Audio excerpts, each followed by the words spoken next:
5 milagros realmente asombrosos sucedieron en el mismo instante en que Jesús exhaló su último aliento, eventos tan profundos que jamás los olvidarás. Cuando Jesús murió en la cruz, fue mucho más que el final de una vida terrenal. Fue un momento crucial en el que el universo entero contuvo la respiración. No se trataba de un simple hombre muriendo, sino del creador de la vida entregándose a la muerte. En ese instante exacto, algo cambió profundamente, no solo en los corazones de los creyentes, sino en la misma estructura de la tierra, la atmósfera y el reino espiritual. El mundo no solo presenció una crucifixión, experimentó una ruptura cósmica. Imagina estar al pie de la cruz cuando el cielo se oscurece repentinamente. Tal vez no lo entiendas con la mente, pero algo ancestral en tu interior sabe que esto no es natural, es sagrado y profundamente inquietante. El suelo tiembla bajo tus pies, las tumbas se abren cerca, y el inmenso velo del templo se rasga sin previo aviso. Los soldados romanos a tu lado, hombres acostumbrados a la muerte, guardan silencio de repente, con los ojos bien abiertos de terror, mirando fijamente la tormenta que ahora ruge tanto afuera como adentro. La muerte de Jesús no fue una salida silenciosa a la historia.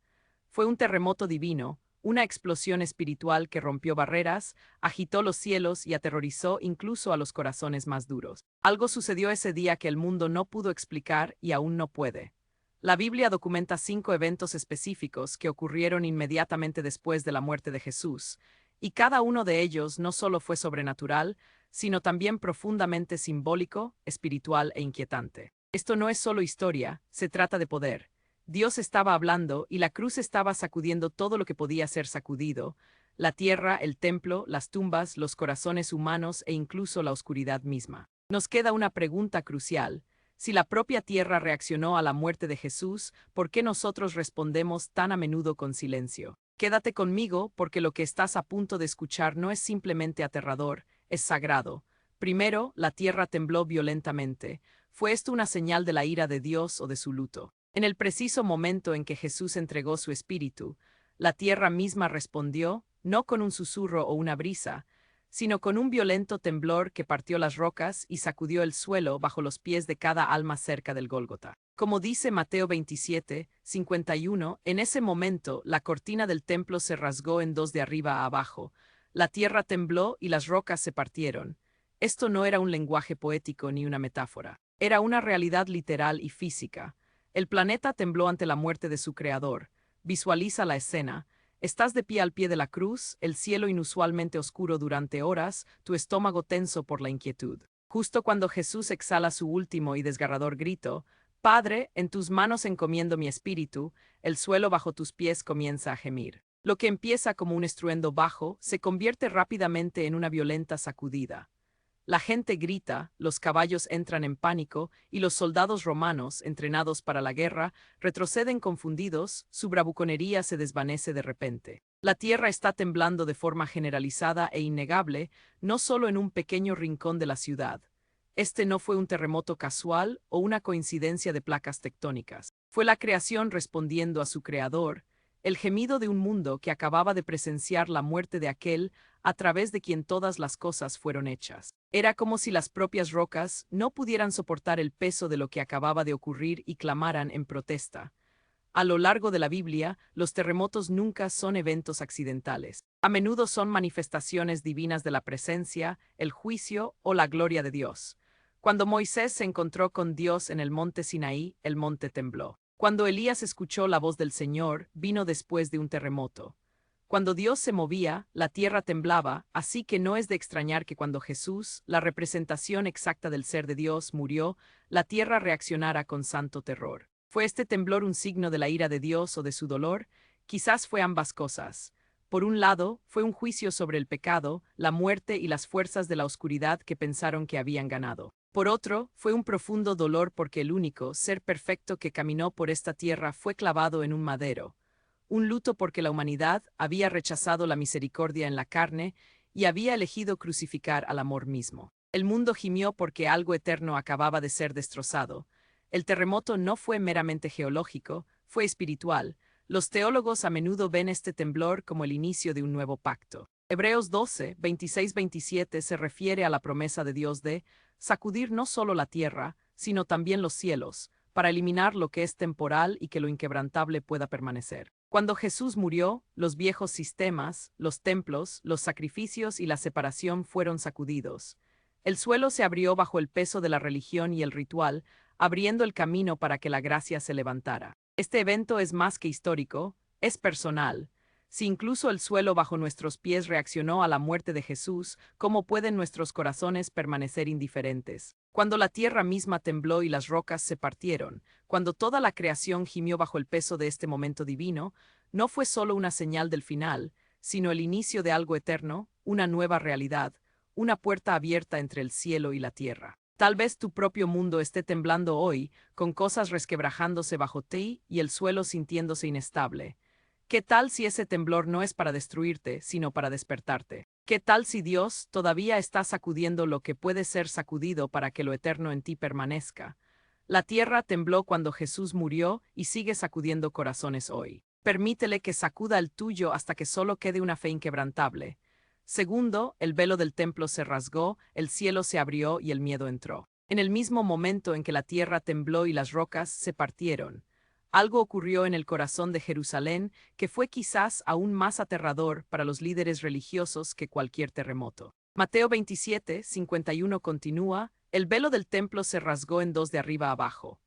No era una cortina frágil, era un velo masivo, grueso y tejido a mano, de unos 18 metros de altura y del grosor de una mano de hombre, diseñado para separar el lugar santo del lugar santísimo, la presencia misma de Dios de la gente. Y de repente, sin previo aviso, se rasgó.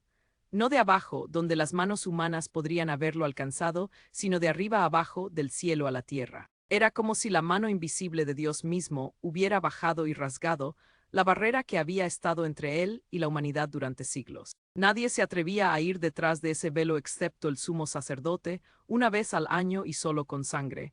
Entrar en ese espacio indignamente era invitar a la muerte, y ahora estaba expuesto. Imagina ser un sacerdote allí ese día, ofreciendo sacrificios y recitando oraciones antiguas. Cuando el suelo comienza a temblar y escuchas un sonido como de tela bajo presión, pero más fuerte y profundo. Entonces lo ves, el velo está rasgado. El espacio sagrado, el lugar santísimo, ahora está expuesto a la luz. La habitación donde se decía que moraba la presencia de Dios ya no está oculta. ¿Qué harías en ese momento? Correr, esconderte o postrarte. Durante siglos, solo un hombre un día al año tenía permiso para ver lo que ahora estaba al descubierto para que todos lo vieran. Esto era más que simbólico, era revolucionario. Dios ya no estaba confinado a una habitación. Su presencia ya no se accedería a través de rituales, tradiciones o linajes. El desgarro del velo declaró con una claridad aterradora: el acceso a Dios ya no está restringido. A través de la muerte de Jesús, el Cordero de Dios, el camino había sido hecho, el precio pagado y la división destruida. Pero con esa libertad vino el miedo. No todos se regocijaron, para muchos, especialmente la élite religiosa, esto era horripilante. Significaba que todo su sistema acababa de ser desmantelado. Su control, su poder, su jerarquía, todo dependía de ese velo, de la creencia de que solo ellos podían acercarse a Dios en nombre de otros. Pero Dios acababa de romper su ilusión. Ya no estaba detrás de la cortina, estaba llegando a las calles. Puedes sentir el peso de ese momento, el miedo en los ojos de los sacerdotes, el caos de sus rituales desmoronándose, el terror de ya no tener el control de quién podía acercarse al trono de Dios. Y sin embargo, para nosotros hoy, es el terror más hermoso que hemos conocido, porque ese velo rasgado significa que tú puedes entrar. Significa que sin importar tu pasado, tu pecado o tu vergüenza, Dios te invita a su presencia, no una vez al año o a través de un intermediario, sino todos los días, con audacia y libertad, todo gracias a Jesús. Pero también significa que debemos tratar este acceso con reverencia. No fue concedido a la ligera, se pagó con sangre, con la agonía de la cruz, con una tierra temblando y un velo rasgado. Dios ya no está oculto, está cerca, presente y llamando. Y a veces esa cercanía puede ser más aterradora que su distancia, porque ahora no tenemos excusa para permanecer lejos. Así que te pregunto si el velo está rasgado que te impide entrar. Tercero, la oscuridad cubrió la tierra, el mediodía se convirtió en medianoche. A la misma hora en que el sol debería haber brillado más, el mundo se sumergió en una oscuridad espeluznante y antinatural. Mateo 27, 45 dice que desde el mediodía hasta las 3 de la tarde, la oscuridad cubrió toda la tierra. En ese momento, la luz desapareció y las sombras se tragaron la ciudad. Nadie, ni siquiera los soldados más duros de Roma, pudo explicarlo. Esto no fue un eclipse, era imposible ya que la Pascua ocurre durante la luna llena, lo que hace que un eclipse solar sea astronómicamente inviable. Esto fue algo completamente diferente, una oscuridad con un peso tangible, que no solo atenúa los ojos, sino que presiona el alma. Fue el silencio del cielo, el luto de la creación, el juicio del pecado desarrollándose ante un mundo expectante. Puedes imaginar estar allí. Un momento te estás secando el sudor de la frente bajo el sol abrasador. Al siguiente, el mundo se vuelve negro como si una gran mano se hubiera estirado sobre el cielo y hubiera apagado la luz. Los pájaros dejan de cantar, las conversaciones se vuelven susurros y la gente mira a su alrededor con miedo y confusión. Y todo esto, esta oscuridad asfixiante, se centra en un hombre crucificado. Esta oscuridad no fue un accidente, fue un mensaje. A lo largo de las Escrituras, la oscuridad es un símbolo de juicio. En el Éxodo, una de las plagas finales sobre Egipto fue una oscuridad densa que se podía sentir y que precedió a la muerte de cada primogénito, presagiando la muerte del único Hijo de Dios. En el Calvario, la oscuridad regresó no como una plaga sobre Egipto, sino como una señal para todo el mundo de que el juicio estaba cayendo, pero no sobre los culpables, sino sobre Jesús, el inocente. En esas 3 horas escalofriantes, Jesús llevó todo el peso del pecado. Llevó cada maldición, cada acto vergonzoso y cada pensamiento malvado. Cuando el Padre le dio la espalda, cuando el Hijo se convirtió en el portador del pecado, la luz se desvaneció.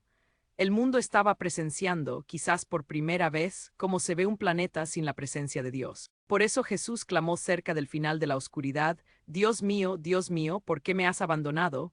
No solo estaba citando una profecía, estaba experimentando la agonía de la separación. La luz del mundo se estaba extinguiendo y toda la creación respondió con temor. El peso espiritual de este momento no puede ser exagerado. Esta oscuridad no era solo externa, era interna. Representaba el corazón humano sin redención, el alma sin esperanza. Nos mostró cómo es el mundo cuando la luz de Dios es rechazada. Vacío, frío y aterrador. La verdad más inquietante es que muchas personas que estaban en esa oscuridad todavía no entendían lo que estaba sucediendo. Vieron las señales y sintieron el miedo, sin embargo, endurecieron sus corazones, al igual que muchos lo hacen hoy. Vivimos en un mundo que a veces se siente oscuro a mediodía, donde la luz es rechazada y las sombras se sienten más familiares. Pero Jesús entró en esa oscuridad para que nosotros no tuviéramos que permanecer allí. La soportó para que pudiéramos ser libres de ella. Fue abandonado para que nosotros pudiéramos ser abrazados. Así que te pregunto, ¿qué oscuridad todavía cubre tu corazón? Estás viviendo a mediodía pero caminando en la medianoche. Deja que la muerte de Jesús te recuerde que la luz se apagó una vez para que nunca tuviera que apagarse en ti. No te conformes con las sombras, entra en la luz que Él murió para darte. Cuarto, las tumbas se abrieron y los muertos resucitaron y caminaron entre los vivos.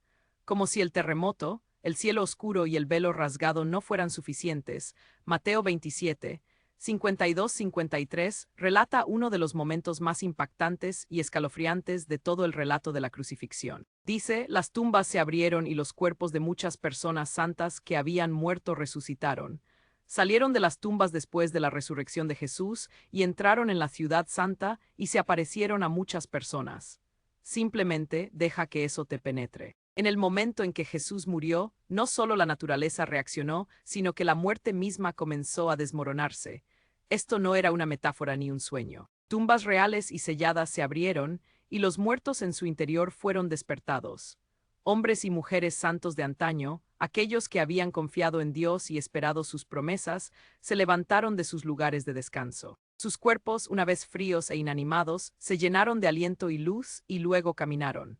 ¿Puedes imaginarlo? Estás caminando por Jerusalén en los días siguientes a la muerte de Jesús, con el dolor en el aire. La gente susurra sobre la oscuridad, el terremoto y el velo rasgado.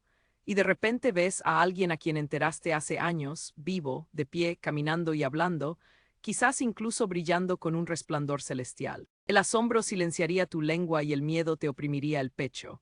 Esto era más que aterrador, era un terror santo. La Biblia no especifica cuántos resucitaron, solo dice que fueron muchos, y no almas al azar, sino personas santas y justas que habían muerto con esperanza. Era como si la muerte de Jesús no solo hubiera sacudido la tierra y el templo, sino que hubiera llegado hasta la tumba y agitado las cadenas de la muerte misma. Si bien estos santos resucitados salieron de sus tumbas después de la resurrección de Jesús, las tumbas se abrieron en el momento de su muerte. ¿Por qué? Porque la muerte de Jesús marcó el principio del fin para el poder de la muerte. La tierra tembló en la cruz, e incluso la tumba de nuestro enemigo final comenzó a perder su control. Su aparición en la ciudad fue un presagio y una promesa, una muestra de lo que estaba por venir. Jesús había declarado: «Yo soy la resurrección y la vida», y ahora la muerte se estaba desmoronando ante los ojos de la gente. El velo en el templo se rasgó, pero ahora el velo entre la vida y la muerte también estaba siendo atravesado. Este momento habla poderosamente al miedo que nos atrapa a muchos, el miedo a la muerte. Durante generaciones, la humanidad ha vivido con la sombra de la tumba cerniéndose sobre cada vida. Pero cuando Jesús murió, algo impensable sucedió: la muerte comenzó a retroceder. Las tumbas comenzaron a perder su control, y en solo unos días Jesús mismo resucitaría, venciendo a la muerte para siempre. No te pierdas el significado más profundo. Estos no fueron milagros al azar para impresionar a una multitud. Dios estaba haciendo una declaración: incluso la tumba debe inclinarse ante mi Hijo. Y si la tumba no pudo retener a esos santos, ciertamente no puede retener a nadie que pertenezca a Jesús. Entonces, ¿qué hay de tu tumba? ¿Qué hay de las partes de tu vida que se sienten sin vida, enterradas y olvidadas? ¿Qué tal si la muerte de Jesús no solo se trató de perdonar el pecado, sino también de despertar cosas muertas? Sueños muertos, corazones muertos, esperanzas muertas. Cuando Jesús murió, la tumba se abrió. Y si se lo permites, Él puede hacer lo mismo en ti, porque cuando Jesús entregó su último aliento, la muerte recibió su primera herida y nunca se ha recuperado. Quinto, soldados endurecidos temblaron, e incluso los enemigos de Dios creyeron. Las últimas personas que se esperaría que se conmovieran eran los soldados romanos. Asesinos entrenados y endurecidos por el derramamiento de sangre, la tortura y la muerte. Estaban al pie de la cruz, con los brazos cruzados, impasibles mientras los clavos se hundían en las manos de Jesús. Estos eran los hombres que se habían burlado de él, habían echado suertes por su ropa y se habían reído mientras él sangraba. Para ellos, era solo otro criminal crucificado. Pero entonces algo cambió. Mateo 27, 54 dice: «Cuando el centurión y los que con él custodiaban a Jesús vieron el terremoto y todo lo que había sucedido, se aterrorizaron y exclamaron: verdaderamente este era el Hijo de Dios». No pases por alto esto. No eran discípulos ni seguidores, eran los verdugos. Cuando el cielo se oscureció, la tierra tembló y el velo del templo se rasgó, algo se apoderó de sus almas de lo que ninguna espada o escudo podía protegerlos. La verdad, estos hombres que se reían de la muerte ahora temblaban de miedo, porque, en todos sus años de ejecutar criminales, nunca habían visto nada como esto. La crucifixión era común, pero esto era diferente. El momento, las señales, la forma en que Jesús murió no se sintió humano, se sintió divino. Y en un momento de asombrosa claridad, incluso aquellos que habían perforado sus manos reconocieron lo que la élite religiosa se negaba a admitir. Verdaderamente, este era el Hijo de Dios. La confesión del centurión fue más que una simple observación, fue una revelación. Un romano, un pagano, un hombre al servicio del César, declaró que Jesús era exactamente lo que los sumos sacerdotes se habían burlado de él por afirmar. La verdad brotó de los labios de un enemigo, y ¿no es ese el poder aterrador de la cruz? Rompe incluso los corazones más insensibles. Así es como se ve la gracia. Los mismos hombres que habían tenido parte en la muerte de Jesús fueron los primeros en creer después de que él muriera. La cruz no solo ofreció perdón a las mujeres que lloraban o a los discípulos que huían. Llegó a los soldados, a los forasteros, a los enemigos. Ellos no estaban demasiado perdidos. Esto no es solo una nota a pie de página histórica, también es tu historia. No importa cuán lejos hayas corrido, lo que hayas hecho o cuántas veces te hayas burlado, dudado o negado, cuando te encuentres cara a cara con la verdad de la cruz, cuando sientas que el cielo se oscurece y la tierra tiembla dentro de tu corazón, tú también puedes decir: verdaderamente, este es el Hijo de Dios. Es aterrador en el mejor sentido posible, porque significa que no hay dónde esconderse de su gracia. No hay pecado tan profundo ni corazón tan duro que el poder de la muerte de Jesús no pueda alcanzarlo. Si los soldados romanos pudieron ser sacudidos para creer, tú también puedes.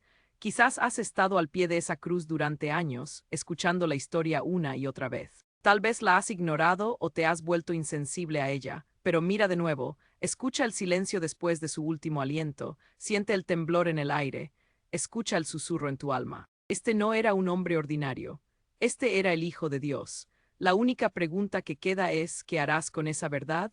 ¿Te darás la vuelta o te postrarás como los soldados romanos y susurrarás la misma confesión aterradoramente hermosa? Verdaderamente, este era el Hijo de Dios. Para concluir, si la tierra respondió, ¿cómo responderás tú? Acabamos de explorar 5 eventos sobrenaturales aterradores que estallaron en el momento en que Jesús murió. Momentos que sacudieron la tierra, rasgaron símbolos sagrados, oscurecieron el cielo, despertaron a los muertos y abrieron los corazones más duros. Cada uno no fue solo una extraña ocurrencia, sino el fuerte clamor del cielo, declarando que algo eterno acababa de suceder. La tierra tembló porque el peso del pecado fue puesto sobre los hombros del único sin pecado. El velo del templo se rasgó porque Dios estaba abriendo el camino a su presencia, ya no a través de sacerdotes o rituales, sino a través de la sangre de su Hijo. La oscuridad cayó porque la luz del mundo estaba siendo extinguida por ti. Las tumbas se abrieron porque la muerte ya no tenía el control, porque la vida misma acababa de romper su control. Y los endurecidos soldados romanos temblaron porque vieron lo que muchos todavía se niegan a ver, que Jesús era y es el Hijo de Dios. Toda la creación respondió. Los cielos, las rocas, las tumbas e incluso los enemigos de Cristo testificaron de su poder en la muerte. Pero nuestro silencio es el más inquietante de todos, porque a diferencia de la tierra, nosotros podemos elegir si responder o no. Podemos ver todas las señales y aún así alejarnos sin cambios, y eso debería aterrarnos más que cualquier terremoto. Estos eventos no estaban destinados solo a conmocionar. Estaban destinados a despertar, a agitar nuestras almas, a llamarnos de la indiferencia, la religión y el miedo, y a la rendición, el amor y la adoración. Jesús no murió en silencio en un rincón de la historia, murió en el centro mismo del mundo, y el mundo no pudo quedarse quieto. Entonces, ¿qué hay de ti? ¿Has escuchado la historia? ¿Has visto las señales y has sentido el temblor en tu corazón?